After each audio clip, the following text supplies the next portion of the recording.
In 1995, Pope John Paul II wrote the Gospel of Life, his encyclical on the dignity of life in all of its stages. In his later years, as he suffered from a Parkinson's-like disease and he became increasingly frail, some people say that his witness was such a powerful homily to the dignity of life. What inspired you the most about that witness in those last years of his pontificate?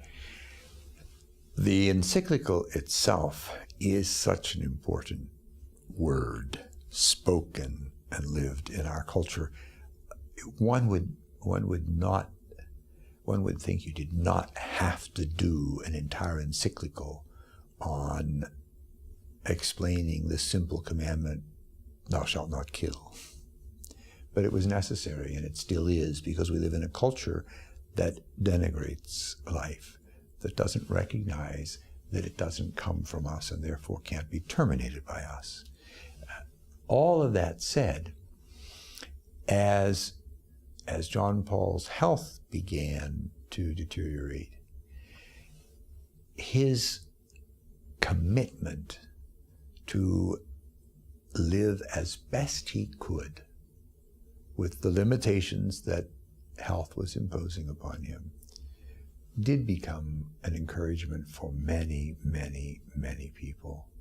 They just saw in him a reflection of themselves, that who we are, even when we are impaired, is something beautiful because it's a gift from God. And I don't think he ever ceased seeing his role. And now we're back to what I said earlier about his identification of himself with his ministry.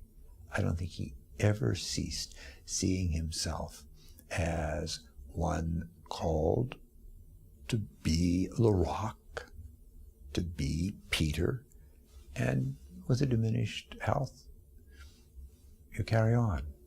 And how striking it was in 2005 when he died, as he was dying, the huge crowds in St. Peter's Square, almost praying him to heaven. It was... Yeah, those are beautiful sights.